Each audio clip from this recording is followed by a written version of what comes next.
অন্তরে ব্যথা লাগে ফাতেমা আমার হাসান হুসাইনকে কাঁদাবা না, কষ্ট দেবা না, ওরা কাঁদলে আমি নবীর অন্তরে ব্যথা লাগে রে ফাতেমা, আমি নবীর কলিজায় ব্যথা লাগে। হযরত জয়নব কাঁদতেছিলেন আর বলতেছিলেন নানা যারা কাঁদলে তুমি নানা সহ্য করো নাই, আজকে দেখো তোমার উম্মতেরা কেমন ব্যবহার করে হুসাইনের সঙ্গে। আরে সেই দৃশ্য দেখে আকাশের পাখি দুনিয়ার পশুরা পর্যন্ত কেঁদেছিল, কিন্তু বেঈমানদের মনে মায়া লাগে নাই। কি নিষ্ঠুর রে নির্মম ইতিহাস, সত্য কিন্তু বড়ই নির্মম। সেই দিন কত কঠিন সময় তারা পার করছে বুঝেন তো, এত কঠিন সময় তারা পার করছে সেই দিন, আহা কত কঠিন সময় তারা পার করেছিল। বাজান ঠিক এমন সময় নবীজির চাচাতো ভাই ইবনে আব্বাস রাদিয়াল্লাহু আনহুর ছেলে আব্দুল্লাহ ইবনে আব্বাস রাদিয়াল্লাহু আনহুমা, তিনি কাবা ঘরের সঙ্গে আসরের নামাজ পড়ে হেলান দিয়ে বসে আছেন। ক্লান্তি তার জন্য ঘুম এসে গেল, ওনার তন্দ্রা এসে গেল। ঘুমের মধ্যে স্বপ্ন দেখে আল্লাহর নবীর হাত মুবারকের মধ্যে রক্ত দেখা যায়। নবীজির জুব্বা মুবারকের মধ্যে ধুলা বালি লাগানো, চুল দাড়ি মুবারক এলোমেলো। নবীজি চোখের পানি ফেলে ফেলে কাঁদে আর দৌড়ায় দৌড়ায় মক্কার দিকে আসে। ইবনে আব্বাস বলেন নবীজি জীবনে কোনোদিন এরকম দেখি নাই, ইয়া রাসূলুল্লাহ জীবনে কোনোদিন এরকম দেখি নাই। আপনার হাতের মধ্যে রক্ত কেন, গায়ে ধুলাবালি কেন, চুল দাড়ি মোবারক এলোমেলো কেন, ধুলাবালি লাগানো কেন? নবীজি আপনার হাতের মধ্যে রক্ত কেন, আপনি দৌড়ান কেন আর কাঁদেন কেন? নবীজি ডেকে বললেন ইবনে আব্বাস রে, আব্দুল্লাহ মক্কায় খবর দাও আমার হুসাইন আর নাই, আমার হুসাইন কারবালায় শহীদ হয়ে গেছে। আমার হুসাইনের শাহাদাতের সময় আমি নবী তার পাশেই ছিলাম, তার রক্তগুলি আমার হাতের মধ্যে নিয়ে আল্লাহর দরবারে যাইতেছি। আব্দুল্লাহ মক্কায় খবর দাও হুসাইন আর নাই, আমার হুসাইন আর নাই, আমার হুসাইন আর নাই। মুহররমের 10 তারিখে কি ঘটিল রব্বানা,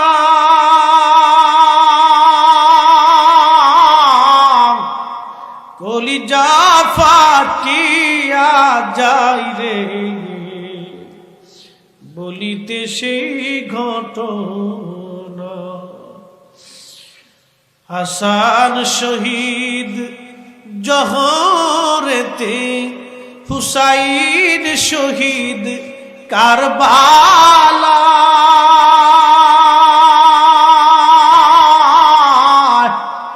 জয়নাল আবদিন বন্দিরে রইল, এজিদের ওই জেলখানায়। জয়নাল আবদিন বন্দিরে রইল, এজিদের ওই জেলখানায়।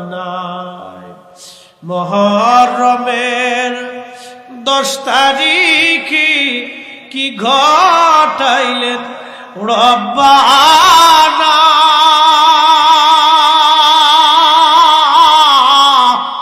কলিজা ফাটিয়া যায় রে বলিতে সেই ঘটনা। নবীজি রেখে বলে আব্দুল্লাহ আমি কারবালায় ছিলাম, তার শাহাদাতের সময় আমি তার পাশে ছিলাম, তার রক্তগুলি নেবি আল্লাহর দরবারে যাই, তার মানে বোঝা গেল নবী আছে। কথা কোন ঠিক না বেঠে? আওলাদে রাসূল সেই দিন মাত্র ৭২ জন পুরুষ সঙ্গী নিয়ে কারবালায় উপস্থিত হলো।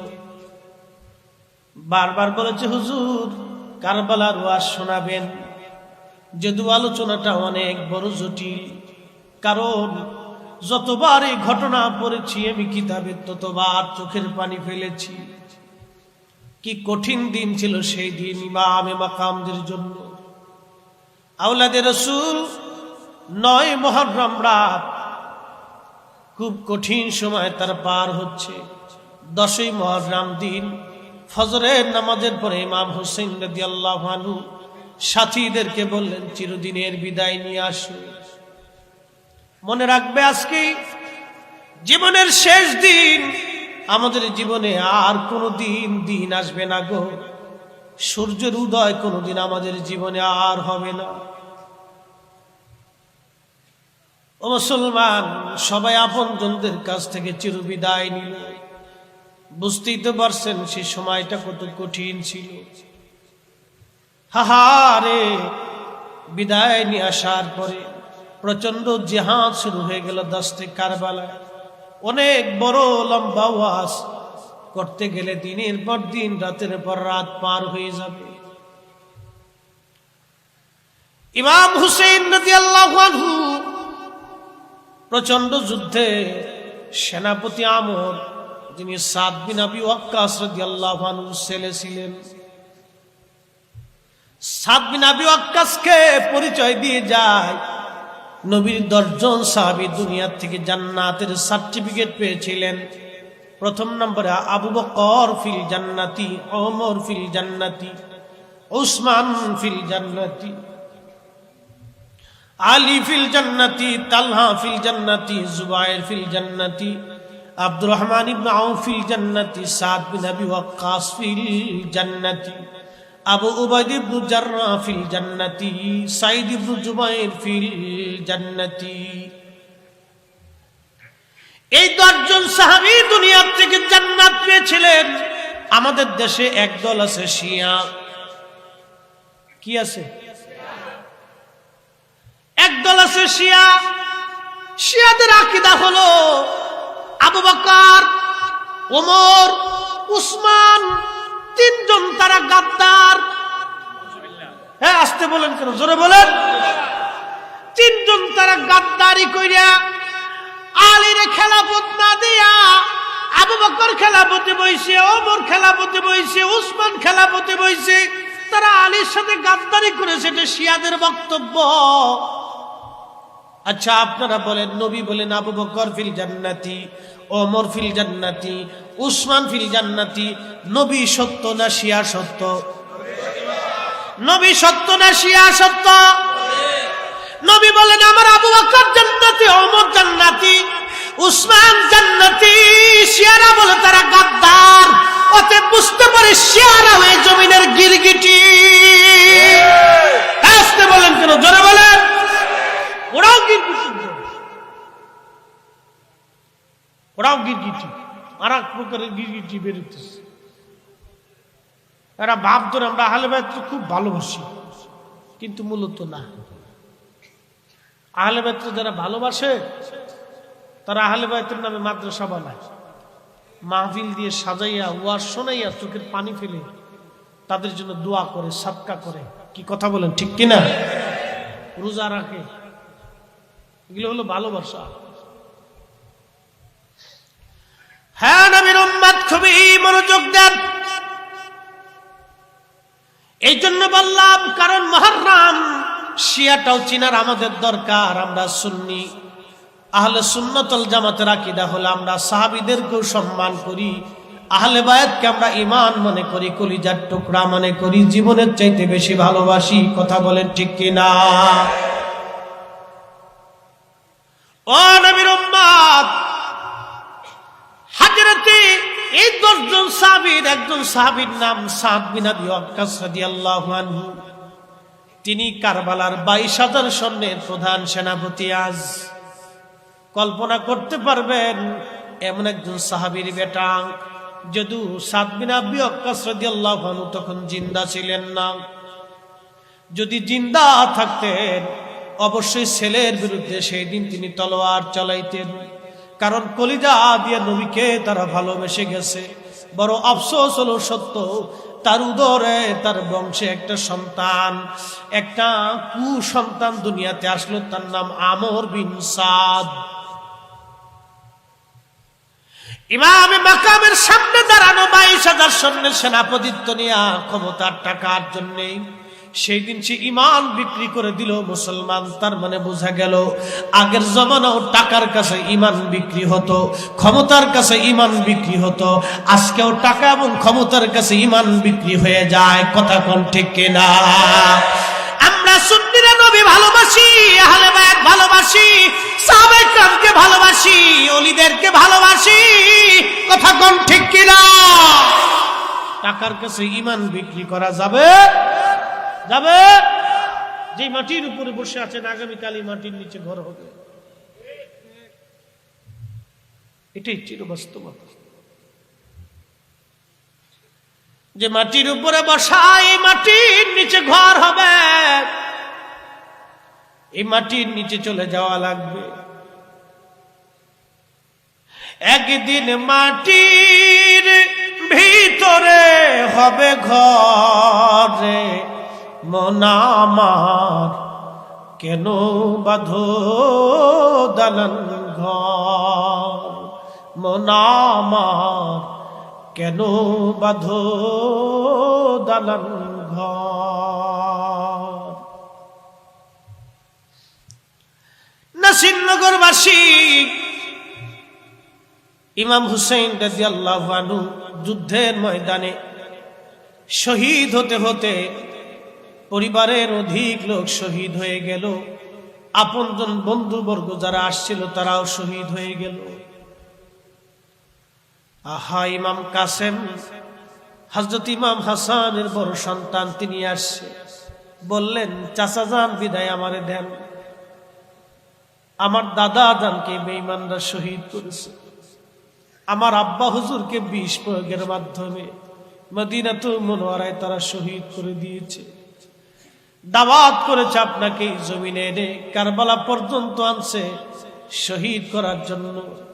আমি যতক্ষণ জিন্দা থাকবো আমি চাই না আমার চোখের সামনে আমার এতিম চাচার এইভাবে মারুন। বিদায় দেন।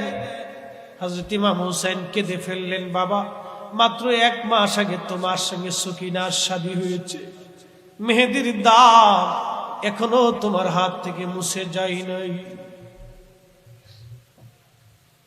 আমার ভাইজানের বড় ইচ্ছা, ইমাম কাসেম ছিলেন ইমাম হাসানের সন্তান, সাকিনা ইমাম হুসাইন রাদিয়াল্লাহু আনহুর কন্যা।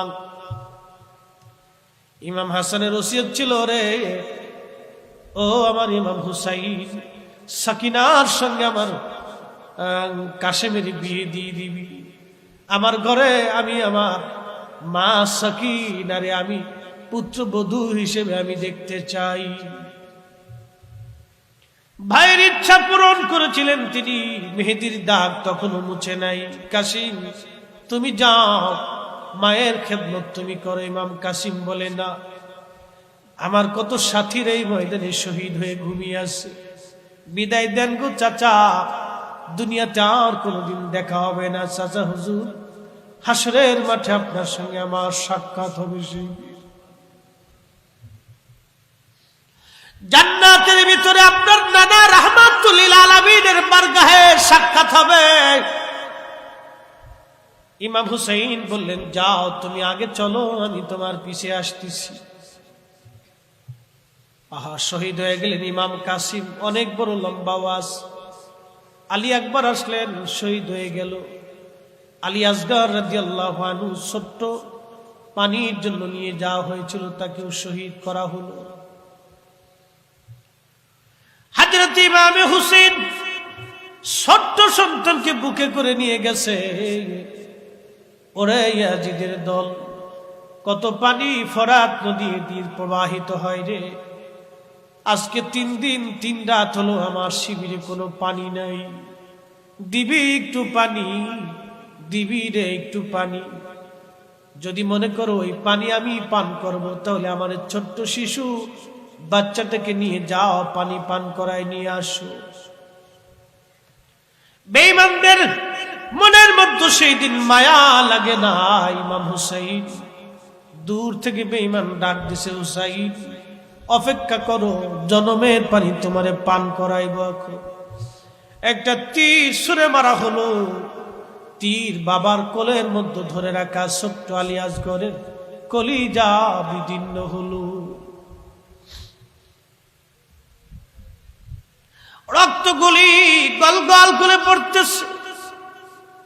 ছোট্ট শিশুটাকে নিয়ে যা হলো তাবুর পাশে নিয়ে ইমাম হুসেন ডাক দিছি, বিবিরে আয় আয়, আমি আমার আসগরকে এমন পানি পান করাইছি কোনদিন আর পানির জন্য তোমাকে বিরক্ত করবে না,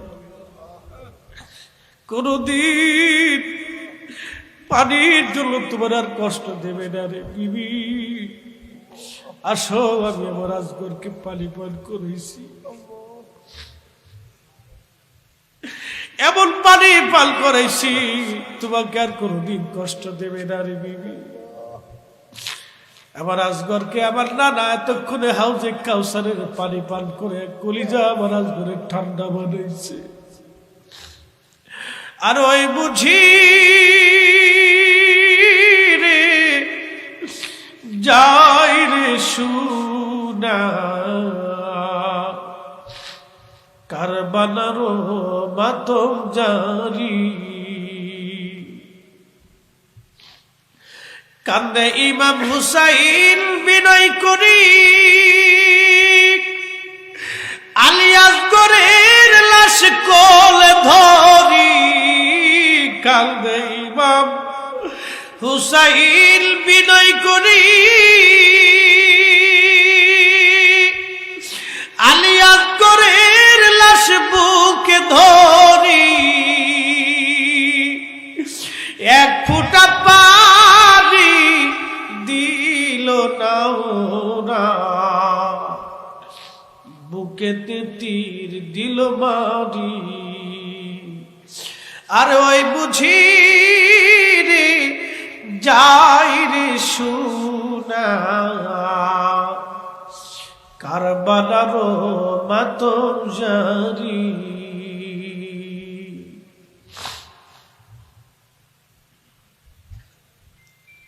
ইমাম জয়নুল আবিদিন ডেকে বললেন, দুনিয়ার মানুষে একমাত্র বেঁচে যাওয়া পুরুষ সাক্ষী ছিলাম আমি। কারবালার বাস্তব চিত্রগুলি আমি নিজ চোখে দেখেছি গো হে দুনিয়ার মানুষ।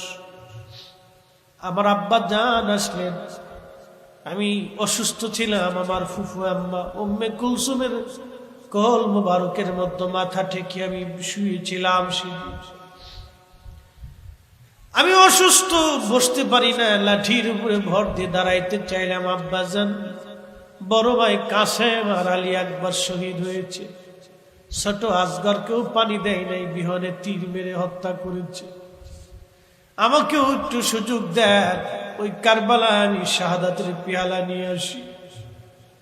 আব্বাজান আমাকে চুমু খাইলেন, আদর করলেন, বুকে জড়িয়ে ধরলেন, ডেকে বললেন, রে আলী আসগর জয়নুল আবিদিন তোমাকে রেখে যাচ্ছি নানার উম্মতের জন্য রে জয়নুল আবিদিন। জয়নুল রেখে যাচ্ছি নানার উম্মতের জন্য, তোমাকে জিহাদে যেতে হবে না, আমি যাচ্ছি ময়দানে বাতিলের বিরুদ্ধে জিহাদ করার জন্য রে আলী জয়নুল আবিদিন। হযরত ইমাম হুসেন রাদিয়াল্লাহু আনহু তাবুর ভিতরে চলে গেলেন। যায়েনব রাদিয়াল্লাহু আনহাকে কাছে ডাকলেন, আপন ছোট বোন। ফাতেমা রাদিয়াল্লাহু আনহার দুইটা সন্তান আল্লাহ দিয়েছিলেন, মেয়ে সন্তান, একটা সন্তান জয়নব আর একটা সন্তান উম্মে কুলসুম। আমার নবীজির দুইজন কন্যা জয়নব এবং উম্মে কুলসুম, তারা হযরত উসমান গনির সঙ্গে নবী তাদের বিয়ে দিয়েছিলেন। নবীজি দুনিয়াতে থাকা অবস্থায় নবীজির সব কয়টা সন্তান ইন্তেকাল করলো, কিন্তু হযরত ফাতিমাতুজ জাহরা রাদিয়াল্লাহু আনহা একা বেঁচে ছিলেন। আর ফাতেমার গর্ভে আল্লাহ পাক 5টা সন্তান দিয়েছিলেন। এই জন্য নবীজি ফাতেমাকে খুব ভালোবাসতেন আর আদর করতেন।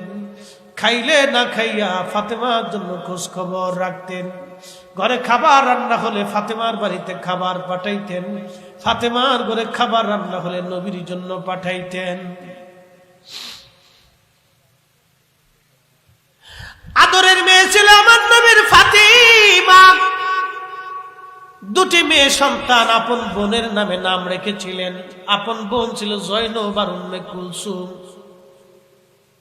বোনেরা মারা গেছিল, বোনদেরকে খুব ভালোবাসতেন ফাতেমা, ফাতেমারও তারা খুব ভালোবাসত।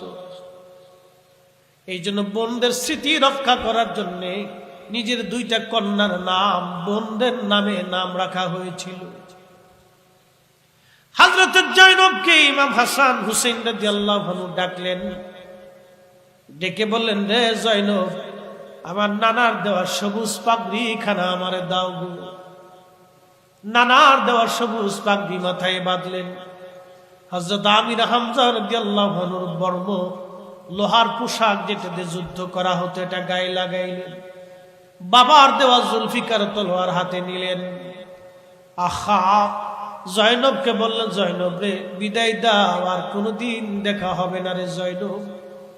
জান্নাতে নানাজির সঙ্গে তোমার সঙ্গে আমার সাক্ষাৎ হবে। হযরত জয়নব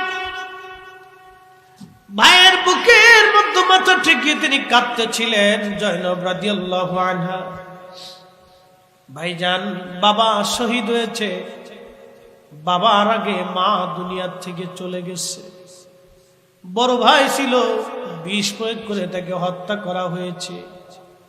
আপনাকে ওরা ডেকেছে ময়দানে শহীদ করে দেওয়ার জন্য। আমার 5টা সন্তান এই কারবালায় শহীদ হয়ে আছে। আমার স্বামী এই ময়দানে শহীদ হয়ে ঘুমিয়ে আছে। আমার পরিবারের মধ্যে আমি ছাড়া আর কেউ দুনিয়াতে বেঁচে নাই। কল্পনা করতে পারবে কত কঠিন ত্যাগ তাদের জীবনে ছিল, কত বড় ধৈর্য তাদের জীবনে ছিল। আল্লাহ বললেন, ওয়ালা নাবলুওয়ান্নাকুম বিশাইইন মিনাল খাউফি ওয়াল জু'i ওয়া নাকসিম মিনাল আমওয়ালি ওয়াল আনফুসি ওয়াস সামারাত ওয়াবাশশিরিস সাবিরিন।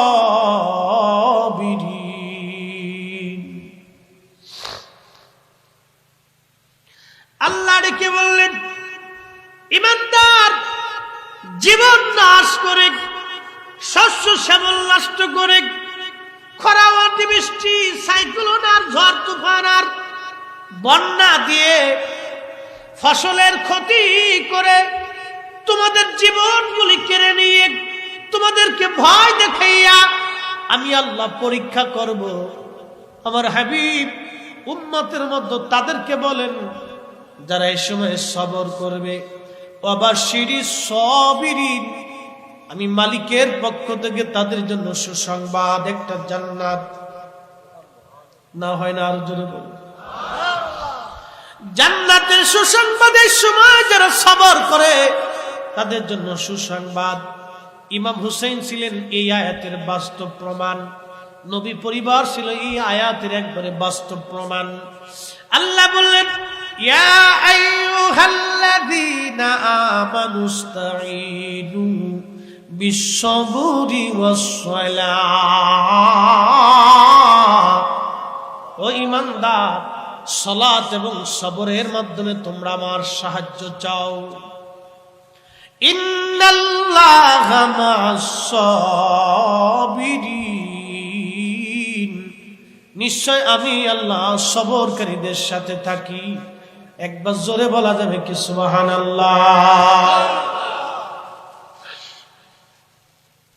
আমি আল্লাহ সবরকারীদের সাথে থাকি। কোরআনের আয়াতের দিকে যদি তাকান তো ইমাম পরিবারের একবার বাস্তব। এই জন্য আল্লাহর নবী ইন্তেকাল হওয়ার আগে উম্মতকে বলেন, উম্মতরে 3টা জিনিস রেখে গেলাম, কিতাবুল্লাহ, 2 নম্বর আমি নবীর সুন্নাহ, 3 নম্বর ওয়া ইত্রাতু আহলি বাইত ওয়া ইত্রাতি আহলু বাইত, 3 নম্বর আমি নবীর আহলে বাইত রাখলাম। সুন্নাহ রেখে গেলাম, কোরআন রেখে গেলাম। তিনটা বস্তু যদি দাঁত দিয়ে কামড় দিয়ে আঁকড়ে ধরে রাখতে পারো, কখনো পথভ্রষ্ট হবে না, কখনো জাহান্নামী হবে না। একবার জোরে বলা যাবে কি আল্লাহু আকবার। কোরআন রাখছি, সুন্নাহ রেখেছি, আমি নবীর আহলে বায়াত রাখছি। এই জন্য হযরত আলীকে ভালোবেসে একদল জাহান্নামে যাবে, আবার দুশমনি করেও একদল জাহান্নামে যাবে। একদল ভালোবাসতে বাসতে তারা আল্লাহ পর্যন্ত নিয়ে যাবে, আলীকে নবীর উপরে উঠাই দিবে। কয়দিন আগে এক নাফরমান বলতেছে আলীর বেলায়েত না হলে নবীর রিসালাত হইতো না। চিন্তা করেন কত বড় খাটাইস, তার সিরা কোথায়, জুতা দিয়ে পিটাইলেও হক আদায় হয় না। এক কথা বলেন না, জোরে বলেন। হযরত আলী যদি আজকে জিন্দা থাকতেন তো জুতা মেরে পিটিয়ে একবার সোজা করে দিত।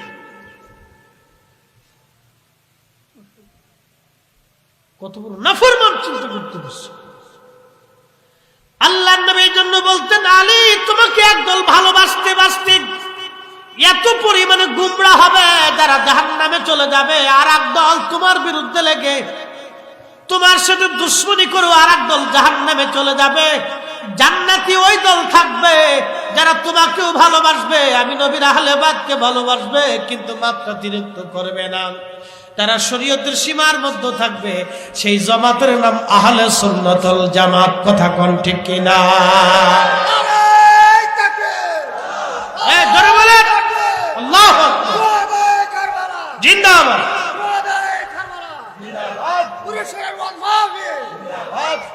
নারে রিসালাত, আহলে সুন্নাত ওয়াল জামাত।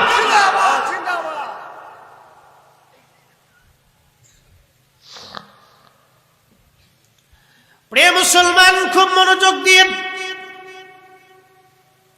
হযরত ইমাম হুসাইন রাদিয়াল্লাহু আনহু সবার কাছ থেকে বিদায় নিয়ে কারবালায় চলে গেলেন। প্রচন্ড যুদ্ধ হলো। প্রচন্ড যুদ্ধে হযরত ইমাম হুসাইন রাদিয়াল্লাহু আনহু দেহে 133টি তীর ওনার শরীর মোবারককে ঝাঁঝরা করে দিল। কল্পনা করতে পারবেন 3 দিনের পিপাসা, চোখের সামনে সন্তান শহীদ হয়েছে, 3 দিন ধরে না খাওয়া। একজন ইমাম বীর মুজাহিদ, কলিজার মধ্যে কি পরিমাণে আল্লাহর প্রতি মহাব্বত ও আল্লাহর নবীর প্রতি ভালোবাসা থাকলে জিহাদের ময়দানে 133টা তীর ওনার পোড়া শরীর থেকে ঝাঁঝরা করেছিল। 33টা তলোয়ারের আঘাত ওনার শরীরকে ঝাঁঝরা করলো। 21টা বর্ষার আঘাত ওনার শরীরের মধ্যে ছিল। একটা তীর শেষ সময় কপাল বরাবর লেগে একবারে মগজের মধ্যে ঢুকে গেল। এই বেলা আর ইমাম হুসেন সহ্য করতে পারেন নাই, পড়ে গেলেন দুলদুলের উপর থেকে পড়ে গেলেন। সীমার বুকের মধ্যে চড়ে বসছে। সীমার ছিল কালো, কিন্তু রোগ ছিল তার শ্বেত রোগ, জায়গায় জায়গায় সাদা ফেতফেতা ছিল। বুকের মধ্যে যখন চেপে ধরছে, ইমাম হুসাইন ডাক দিয়ে বলেন সীমার রে, আমি তোমার চিনছি। 50 বছর আগে আমার নানা স্বপ্ন দেখে বলেছিলেন হুসাইন, আমি স্বপ্ন দেখেছি তোমার রক্তের মধ্যে একটা কালো ডোরা কাটা কুকুর মুখ লাগাইছে। নবীদের স্বপ্ন ওহী, আমার নবীর স্বপ্ন ছিল ওহী। আল্লাহ জানাইল, ও আমার হাবিব, আপনার হুসাইনকে একটা কালো ডোরা কাটা কুত্তায় তারে শহীদ করে দিবে। এই কুকুরের নাম ছিল সীমা। এই কুকুরের নাম সীমার, জাহান্নামের কুকুর। যদিও কালমা পড়ছে কিন্তু জাহান্নামী। কথা কোন ঠিক না? ওর কালেমা ওকে জান্নাতে নেয় নাই, ওর দাড়ি ওকে জান্নাতে নেয় নাই, ওর পাগড়ি ওকে জান্নাতে নেয় নাই, ওই নামাজ ওকে জান্নাতে নেয় নাই, ওর রোজা ওকে জান্নাতে নেয় নাই, ওর হজ ওকে জান্নাতে নেয় নাই, ওর সাদকা ওকে জান্নাতে নেয় নাই, ওর ইবাদত ওকে জান্নাতে নেয় নাই। কারণ আওলাদে রাসূলের গলায় ছুরি চালিয়েছিল, সেজন্য ছিল জাহান্নামের কুকুর। নবীজি 50 বছর আগে বলেছে কুকুর। হায় হায়, আজকে যারা ইয়াজিদের পক্ষ নিয়ে কথা বলে ওরাই হলো বর্তমান জমানার ইয়াজিদের দালাল, ওরাই গিরগিটির দল, ইহুদিদের দালাল। আমাদের ঈমান চুরি করার জন্য ওরা আসছে, কথা কোন ঠিক কিনা? সচ্চে মুসলমান ওরা নামে মুসলমান, সচ্চে মুসলমান ওরা নামে মুসলমান। ইমানদারের ইমান নিয়ে করছে যারা খেলা, ওরাই তো আসলে এজিদেরই চেলা। দাড়ি টুপি পাগড়ি আছে দেখতে মাওলানা, ভিতরে নাই নবী প্রেম ইয়াজিদে ভরা।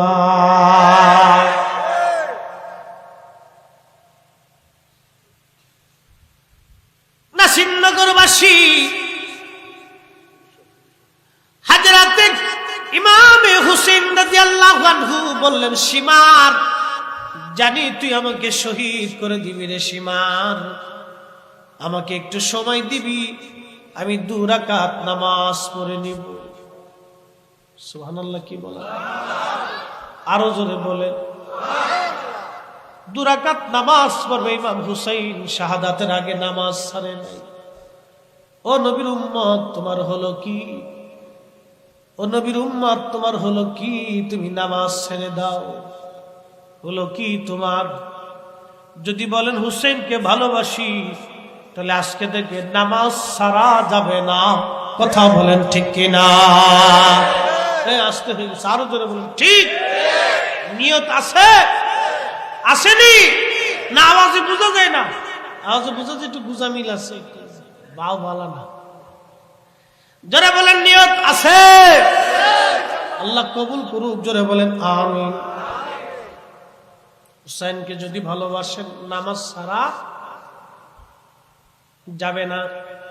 ও দেখবেন ইরানে ওই পুরান ঢাকা আমাদের বাংলাদেশে একদল আছে, শরীরের ভিতরে ছুরি দিয়ে খালি কাটতে থাকে 10 মুহররম আসলে। না বেজার হয় না, কিন্তু যদি আপনাদের এখানে থাকে তো বেজার হয়, বেজার হওয়ার কিছু না, কাটেন। শাহাদাতের সময় ইমাম হুসেইন নামাজ ছাড়ে নাই। শরীর কেটে তুমি বুঝাবার চাও কি? কি কথা কর না? শরীর কেটে তুমি বুঝাবার চাও কি? তুমি বুঝাও যে তুমি ভালোবাসো, আমরা সুন্নিরা আর ভালোবাসি না। তুমি বুঝাও যে তুমি আওলাদে রাসূলকে ভালোবাসো, আমরা আর ভালোবাসি না। আমরা ভালোবাসি বিদায় হুসাইনের নামে বড় বড় মাদ্রাসা করি, কি কথা কোন ঠিক কিনা? আমার বন্ধু মুফতি সানাউল্লাহ চারাগি ভাই, ওনার তত্ত্বাবধানে 2 জন একটা মাদ্রাসা আমরা করেছি, আহলে বায়াত মাদ্রাসা নাম দিয়েছি। মারহাবা কোন?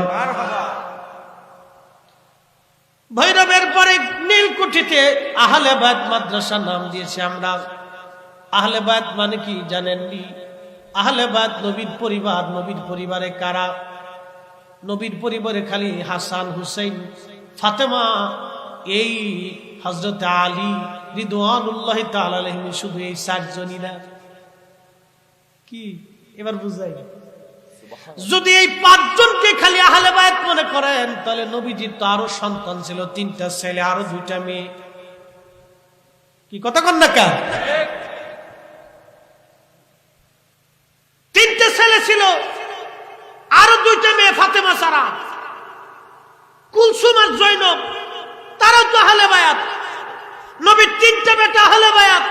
নবীর স্ত্রীরা নবীর ঘরে ছিল, তারাও আহলে বায়াত। নবীর চাচা আব্বাস, সিনিও আহলে বায়াত। আব্বাসের ছেলেরা আহলে বায়াত। হামজা রাদিয়াল্লাহু আনহু আহলে বায়াত। হামজা রাদিয়াল্লাহু আনহু ছেলেরা আহলে বায়াত। হযরতে আলী রাদিয়াল্লাহু আনহুর ভাই ব্রাদার তারাও আহলে বায়াত।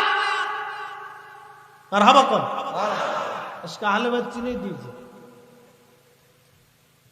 খালি 5 জনই আহলে বায়াত, এরা 5 জন খাস। আল্লাহ কোরআন কর্তৃক তাদেরকে আল্লাহ পবিত্র করছেন, কারণ তখন তারা দুনিয়াতে ছিলেন, বাকিরা ছিলেন না। যদি হযরত রুকাইয়া, হযরত জায়নাব,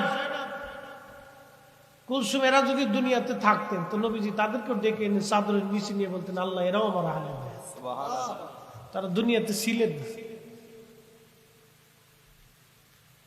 প্রিয় মুহতারাম উপস্থিতি, খুবই মনোযোগ দিয়ে কথাগুলি শুনে যাবেন। হযরতে আলী, ফাতেমা, হাসান, হুসাইন রিদওয়ানুল্লাহি তাআলা আলাইহিম আজমাইনের আহলে বায়াত, বাকিরাও আহলে বায়াত।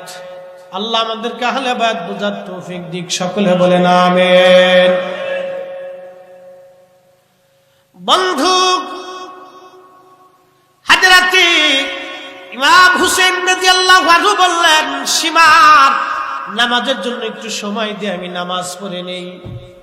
জীবনের শেষ সময় আমি আল্লাহর সাথে কথা বলতে চাই। আল্লাহ তখনও নামাজ ভুলেন নাই, নামাজ ছাড়েন নাই।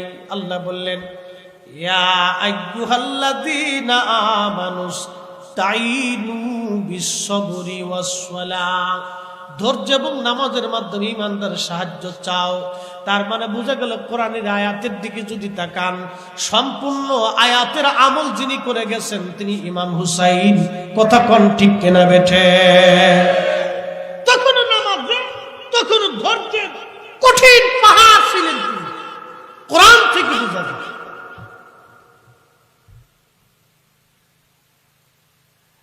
আওলাদে রাসূলকে শহীদ করা হলো, দেহ থেকে মাথা আলাদা করা হলো, দেহ থেকে মাথা আলাদা করে ফেলে দেওয়া হলো। দেহ থেকে মাথা আলাদা করার পরে ওই বেঈমানের দল, ওই বেঈমানের মুনাফিকের দলেরা মাথা মুবারক, মাথায় মুবারক বর্ষার আগার মধ্যে বিধাইয়া সারা ময়দানে তারা আনন্দ করতেছিল। বুঝতে পারতেছেন কি নির্মম ইতিহাস, কি নির্মম সত্য। আওলাদে রাসূলের মাথা মুবারক বর্ষার আগায় বিধাইয়া ঝুলাইয়া তারা সারা ময়দানে আনন্দ মিছিল করতেছে। আহা, সেই দিন ইমাম হুসেন রাদিয়াল্লাহু আনহু দেহ মুবারক নিথর ভাবে কারবালায় পড়ে আছে। ওরা বর্মটা খুলে নিল, জুব্বাও খুলে নিয়ে গেল। খালি গায়ে আওলাদে রাসূলের দেহ মুবারক ধুলা বালির মধ্যে ফেলাইয়া ৭০টা ঘোড়া তারা সিরিয়াল করল। ওই ঘোড়ার পিঠে ৭০ জন সুয়ারি চড়িয়া ইমাম হুসেন রাদিয়াল্লাহু আনহুর দেহ মুবারকের উপরে ঘোড়া দাবড়াইতেছিল। ঘোড়ার পায়ের আঘাতে আঘাতে শরীর মুবারক থেকে গোশতগুলি খসে খসে পড়তেছিল। আহা, এই দৃশ্যটা কে সহ্য করতে পারে বলে কলিজার টুকরা বোন জয়নব রাদিয়াল্লাহু আনহা সহ্য করতে না পেরে দৌড়াইয়া ভাইয়ের লাশের পাশে দাঁড়াইয়া মদিনার দিকে তাকায়া নবীকে ডাকতেছিল। আল্লাহ নবীকে ডাকতেছিল আর কাঁদতেছিল, ইয়া মুহাম্মাদাহু সাল্লাল্লাহু আলাইহি, ইয়া মুহাম্মাদাহু সাল্লাল্লাহু আলাইহি। নানা জান, দেখেন আপনার হুসাইনের সঙ্গে আপনার উম্মত কেমন আচরণ করে। ও নানা, যাদের গায়ে মাছি মশা বসতে দাও নাই, যারা কান্না করলে তুমি নামাজ সহ্য করতে পারো না। হযরত ইমাম হুসেন কাঁদলে, নবীজি রাস্তা দিয়ে হেঁটে গেলে হুজরা মুবারক থেকে আওয়াজ পাইলে নবীজি ছটফট করে দৌড়ায় চলে আসতেন, ফাতেমাকে রাগারাগি করতেন। ফাতেমাকে ধমক দিয়ে বলতেন, ফাতেমা রে, ওদেরকে কান্না করাও, তুমি কি জানো না আমার হাসান হুসেন কাঁদলে আমি নবীর অন্তরে ব্যথা লাগে। আমার হাসান হুসেন কাঁদলে আমি নবীর অন্তরে ব্যথা লাগে। ফাতেমা, আমার হাসান হুসেনকে কান্দাবা না, কষ্ট দেবা না, ওরা কাঁদলে আমি নবীর অন্তরে ব্যথা লাগে রে ফাতেমা, আমি নবীর কলিজায় ব্যথা লাগে। হযরত জয়নব কাঁদতেছিলেন আর বলতেছিলেন, নানা যারা কাঁদলে তুমি নানা সহ্য করো নাই, আজকে দেখো তোমার উম্মতরা কেমন ব্যবহার করে হুসাইনের সঙ্গে। আরে সেই দৃশ্য দেখে আকাশের পাখি, দুনিয়ার পশু শত্রুরা পর্যন্ত কেঁদেছিল, কিন্তু বেঈমানদের মনে মায়া লাগে না। কি নিষ্ঠুর রে নির্মম ইতিহাস। সত্য কিন্তু বড়ই নির্মম। সেই দিন কত কঠিন সময় তারা পার করছে বুঝেন তো, এত কঠিন সময় তারা পার করছে সেই দিন। আহা, কত কঠিন সময় তারা পার করেছিল বাজান। ঠিক এমন সময় নবীজির চাচাতো ভাই ইবনে আব্বাস রাদিয়াল্লাহু আনহুর ছেলে আব্দুল্লাহ ইবনে আব্বাস রাদিয়াল্লাহু আনহুমা, তিনি কাবা ঘরের সঙ্গে আসরের নামাজ পড়ে হেলান দিয়ে বসে আছেন। ক্লান্তিতার জন্য ঘুম এসে গেল, ওনার তন্দ্রা এসে গেল। ঘুমের মধ্যে স্বপ্ন দেখে আল্লাহর নবীর হাত মুবারকের মধ্যে রক্ত দেখা যায়। নবীজির জুব্বা মুবারকের মধ্যে ধুলা বালি লাগানো, চুল দাড়ি মুবারক এলোমেলো। নবীজি চোখের পানি ফেলে ফেলে কাঁদে, আর দৌড়ায় দৌড়ায় মক্কার দিকে আসে। ইবনে আব্বাস বলেন, নবীজি জীবনে কোনোদিন এরকম দেখি নাই। ইয়া রাসূলুল্লাহ, জীবনে কোনোদিন এরকম দেখি নাই। আপনার হাতের মধ্যে রক্ত কেন? গায়ে ধুলাবালি কেন? চুল দাড়ি মোবারক এলোমেলো কেন? ধুলাবালি লাগানো কেন? নবীজি আপনার হাতের মধ্যে রক্ত কেন? আপনি দৌড়ান কেন আর কাঁদেন কেন? নবীজি ডেকে বললেন, ইবনে আব্বাস রে, আব্দুল্লাহ, মক্কায় খবর দাও, আমার হুসাইন আর নাই। আমার হুসাইন কারবালায় শহীদ হয়ে গেছে। আমার হুসাইনের শাহাদাতের সময় আমি নবী তার পাশেই ছিলাম। তার রক্তগুলি আমার হাতের মধ্যে নিয়ে আল্লাহর দরবারে যাইতেছি। আব্দুল্লাহ, মক্কায় খবর দাও, হুসাইন আর নাই। আমার হুসাইন আর নাই, আমার হুসাইন আর নাই। মুহররমের 10 তারিখে কি ঘটিল রব্বানা,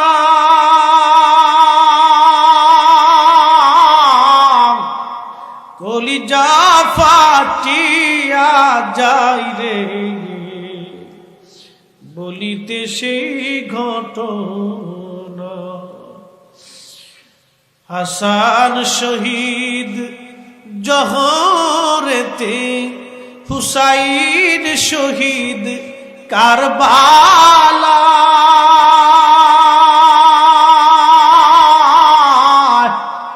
জয়নাল আবদিন বন্দিরে রইল, এজিদের ওই জেলখানায়।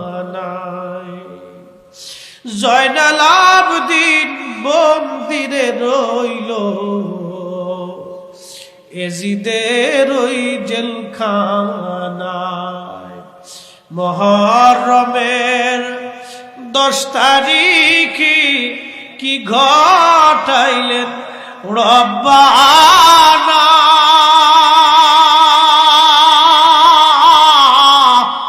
কলিজা ফাটিয়া যায় রে, বলিতে সেই ঘটনা। নবীজি ডেকে বলে, আব্দুল্লাহ, আমি কারবালায় ছিলাম, তার শাহাদাতের সময় আমি তার পাশে ছিলাম। তার রক্তগুলি নবী আল্লাহর দরবারে যাই, তার মানে বোঝা গেল নবী আছে। কথা কোন ঠিক না বেঠে? হ্যাঁ, সেই দিন ইমাম হুসাইন রাদিয়াল্লাহু আনহুকে তারা ময়দানে কারবালায় যেভাবে ইচ্ছা সেভাবে অপদস্থ করল, অপমান করল, কষ্ট দিল, ব্যথা দিল। এরপরে তারা কি করলো জানেন? তারা জানাজা পড়ল। কাদের জানাজা? ইয়াজিদের সৈন্যরা যেগুলি মরছিল, জাহান্নামের কুকুর, ওদের জানাজা পড়ল। আচ্ছা, আপনাদেরকে একটা প্রশ্ন করি, জবাব দিবেন তো? অ্যাটেনশন, অন্যদিকে মনোযোগ দিবেন, কথা খুব ইম্পর্টেন্ট। ইয়াজিদের যে সৈন্যরা কারবালায় মরল, তারা সব কয়টা গিরগিটির দল। আসতে বলবেন না, জোরে বলে। সব কয়টা কি? কার দুশ্মন? জোরে কোন, কার দুশ্মন? আরে রসুলের দুশ্মন তো আল্লাহর দুশ্মন। দুশ্মন কার? আল্লাহর দুশ্মন মরছে, জানাজা পড়াইতেছে আল্লাহর দুশ্মনের আরেক দলে। শয়তানে আসে, শয়তানে আসে আর দূরে সর্বনাশ। তোদের মতো শয়তান পৃথিবীতে কেউ হইতে পারে না। আমি আর কি শয়তান? আমার চাইতে তোরা বড় শয়তান। তোরা আহলে বাইতকে কুরবানি করলি, জবাই দিলি, 3 দিন না খাওয়াই রাখলি, পানির কষ্ট দিলি, বাচ্চাদেরকে শহীদ করলি, নির্মম ভাবে তার শরীর, পৈশাচিক ভাবে তার ঘোড়া দাপড়ায় শরীরটাকে খণ্ড বিখণ্ড করলি। তারপর তোদের যেটি মরছে এটির উপর জানাজাও করিস। তোদের জবানে আল্লাহু আকবার আছে, কালেমাও আছে, দোয়াও আছে। আচ্ছা, আপনাদের কাছে প্রশ্ন করি, জবাব দিবেন। ওরা যে জানাজা পড়ছে, জানাজা কি উত্তরমুখী পড়ছিল? কেবলার দিকেই পড়ছিল? জানাজা বলার সময় তখন আল্লাহু আকবার বলেছিল না অন্য কিছু বলছে?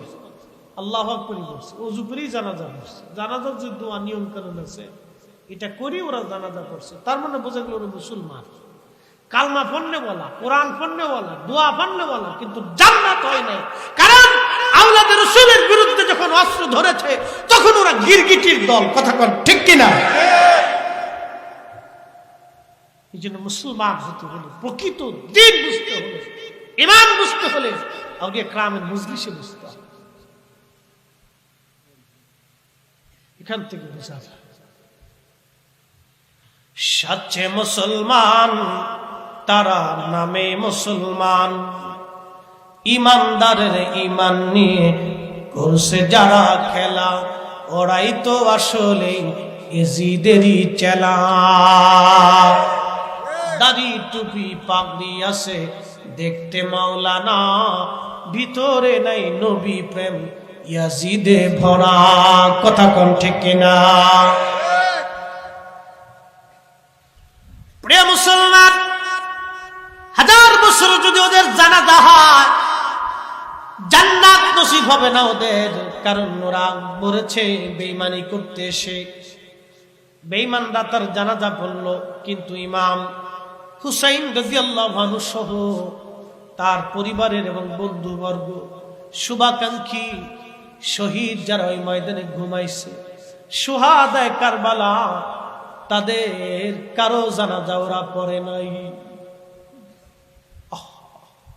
আচ্ছা, আপনারা বলেন তো, ইমাম হুসাইনের ডানে বামে পিছনে থেকে যারা যুদ্ধ করে করে ক্লান্ত শ্রান্ত হয়ে পানির তৃষ্ণা বুকে নিয়ে ক্ষুধার যন্ত্রণা সহ্য করে মর্মান্তিক মৃত্যুকে বরণ করে নিয়ে তাজা রক্তগুলি জমিনে যারা ঢেলে দিয়ে শহীদ হয়েছিল, কোটি মানুষও যদি তাদের জানাজা না পড়ে, তারা খোদাই প্রদত্ত ভাবে আল্লাহর দরবারে তারা জান্নাতি জান্নাতি রাসূলের সাথে জান্নাতি। কথা বলেন ঠিক না বেঠিক?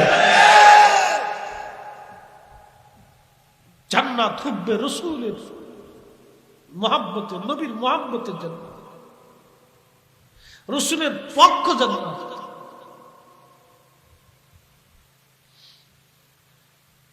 হ্যাঁ, বরিশালের নাসিরনগর নগরবাসী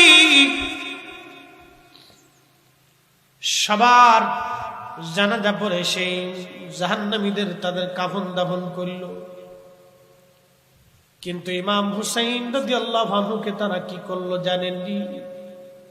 আওলাদে রাসূলের দেহ মুবারক তারা আনলো, মাটি খনন করে তারা ইমাম হুসাইন রাদিয়াল্লাহু আনহুকে কবরের মধ্যে দাফন করলো। আহা, কত কঠিন জানাজাবিহীন দাফন হলো। যার নানার জন্য জানাজা হলো, যার নানার জন্য কালেমা পেয়েছি, মসজিদ পেয়েছি, আজাদ পেয়েছি, দিন পেয়েছি। আওলাদে রাসূলের জানাজাবিহীন সেদিন দাফন করা হলো মাটির মধ্যে। দুশ্মনী তাদের শেষ হয় না। ইমাম ইবনে কাসির আল বাজার মধ্যে লেখে, সেদিন ওরা আওলাদে রাসূলের দেহ মুবারককে জমিনের মধ্যে রেখে ফোরাত নদী থেকে পানি এনে সারা কারবালার মাঠের মধ্যে পানি ঢেলে ঢেলে মাঠ সমান করে দিল। কোথায় ইমাম হুসাইনের কবর, রওজা কেউ যাতে খুঁজে না পায় কোনদিন, সেই জন্য তারা ফোরাত নদী থেকে পানি এনে একবারে পুরা মাঠ তারা সমান করে দিল পানি ঢেলে ঢেলে। দুশ্মনীর চূড়ান্ত সীমা পর্যন্ত তারা চলে গিয়েছিল।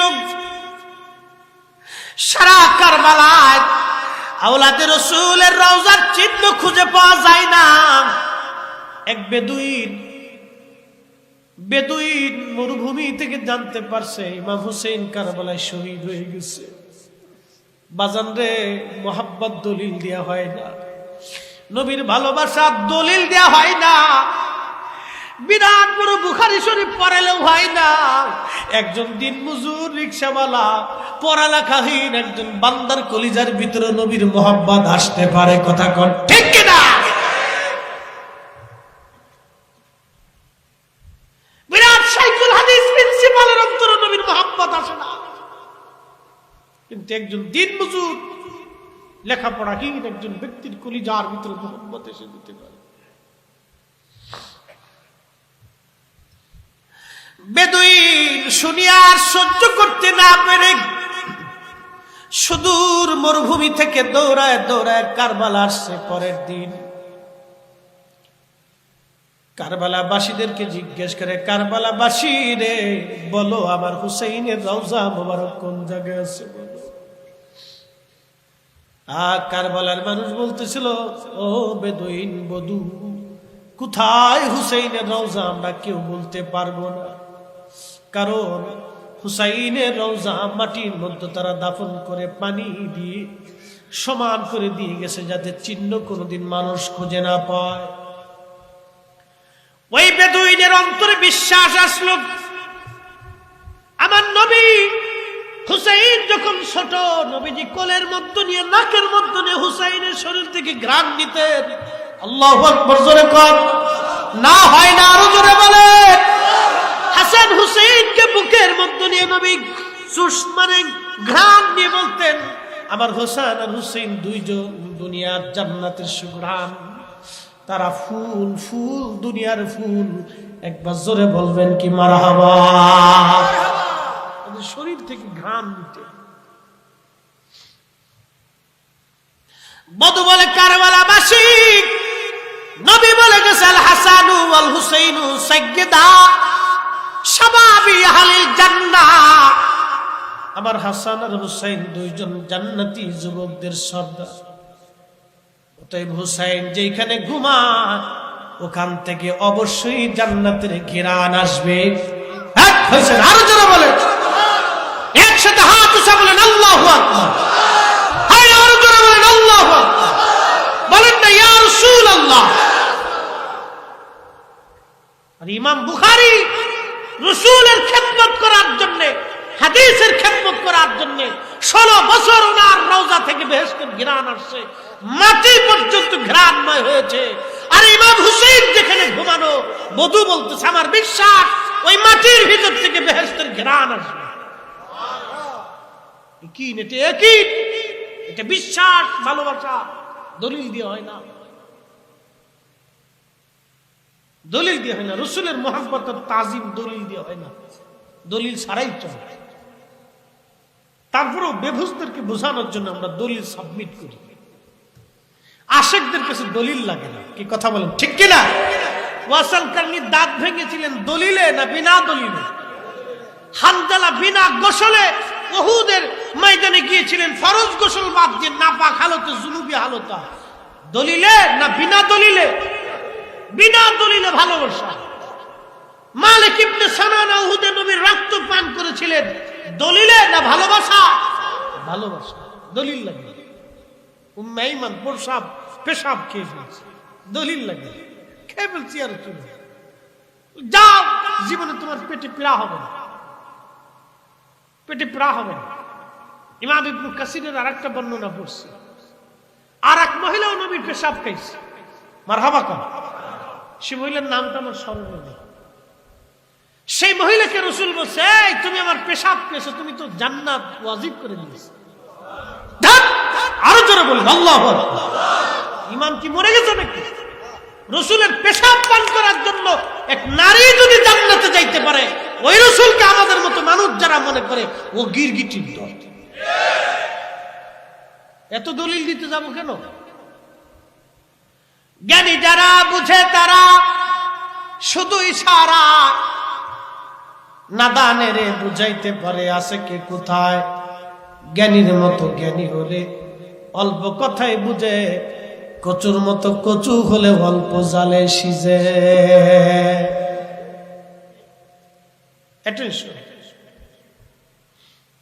তো বধূ সারা কারবালার মাটি নিয়ে নাকে লাগায়, দেখি কোন মাটির থেকে বেহেশতের ঘ্রাণ আসে। আরো জোরে। তো মাটি নিতে নিতে নিতে নিতে সারা কারবালা ভরে মাটি নিচ্ছে, সারা কারবালা ভরে মাটি নিচ্ছে, কোন মাটির ভিতর থেকে জান্নাতের ঘ্রাণ আসে না। যখন ইমাম হুসেন রাদিয়াল্লাহু আনহু রওজার মাটি নিল, নাকে নেওয়ার সঙ্গে দেখে আল্লাহর জান্নাতের ঘ্রাণ আসতেছে। সুবহানাল্লাহ। যে না করবেন এটি গিরগিটি, জোরে কর। হ্যাঁ এবার ওই ব্যাঙের দলে আইছেন তো। কোন দল? আরে আমরা তো সুহাদা কারবালার মাঠ পাই না, পাইছি? ও যদি পাইতাম তো আগে ফলাই দিতাম। যে ইমান আমরা এটা দিয়ে আবার সুহাদা কারবালা, কিন্তু আল্লাহ আমরা শেষ জামানায় পাঠাকে তোরা কানবি, তাতেও আমি আল্লাহ তোমার মাফ করে দেব। রাসূল যদি বলতেন আল্লাহ আমার হোসেন কষ্ট করবে না, তুমি এমনি সাধারণ মৃত্যু দিন, তাই হতো। কিন্তু ওনার এই শাহাদাতটা আমাদের জান্নাতের কারণ। আল্লাহু আকবার। যতবার চোখের পানি ফেলবেন ততবার জান্নাত নসিব। জীবনের গুনাহগুলি মাফ হয়ে যাবে, ততটা জান্নাতের আগুন নিভে যাবে। হাসরের মাঠে কিচ্ছু নাই, বলবি ইয়া রাসূলুল্লাহ কিছুই নাই আমাদের, নামাজ নাই, রোজা নাই, সুন্নত নাই, কিচ্ছু নাই, ইয়াকিন আমল আখলাক কিচ্ছু ছিল না। কিন্তু মুহররমের কথা শুনিয়ে আমরা সহ্য করতে পারি নাই, চোখের পানি ফেলে কাঁদছিলাম। হুজুর ওই চোখের পানির বিনিময়ে আমরা একটু মাফ করে দেন, একটু কদমে জায়গা দিয়ে দেন, হয়তো রাসূল কারীমের দয়া হয়ে যাবে, টান দিয়ে হাউজে কাউসারের পানি খাওয়া করে যা। আশা করা কি কথা কর না কেন? আশা ছেড়ে দিবেন? ছাড়বেন? আশা তো করতেই পারি। ইব্রাহিমের আগুনে পেশাব মেরে দিয়ে যদি ব্যাঙের পেশাব পাক হইতে পারে, তো আমরা চোখের পানি ফেলানোর কারণে আমাদের জীবনের গুনাহ মাফ হয়ে আমরাও পাক করে দিতে পারে আল্লাহ। কি কথা ঠিক কিনা? বধূ দেখে এই মাটির ভিতর থেকে বেহেশতের ঘ্রাণ আসতেছে। ইমাম হুসাইনের রওজা শরীফের মাটিগুলি জায়গা থেকে নিয়ে বুঝতে পারলেন এখানে রওজা চিহ্নিত করলেন তিনি। ওরা ভাবছিল ইমাম হুসেনের রওজা বুঝি খুঁজে পাওয়া যাবে না, কিন্তু না না, একজন আশিক রাসূল রওজা নির্বাচন করে ফেললো।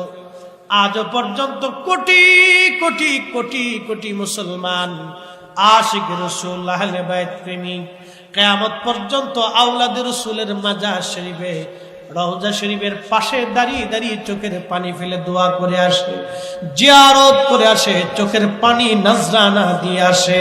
কথা কোন ঠিক কিনা?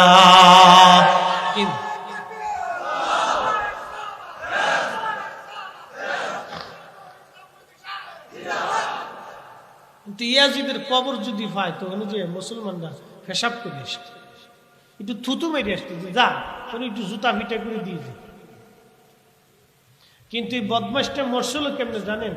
কোন বর্ণনা আসছে বান্দরে কামড়ায় মারছিল, বানরে কামড়ায় মারছিল। বানরকে দাঁড়া তোর পাইছি আজকে সুযোগ, আজকে পাইছি তোর আর রক্ষা নেই, আজকে দারুণ ভাবে কামড়াইছে, যা আজকে তোর সাইজ করে বাটাম চালান দিয়ে দিই, তুই গিরগিটি।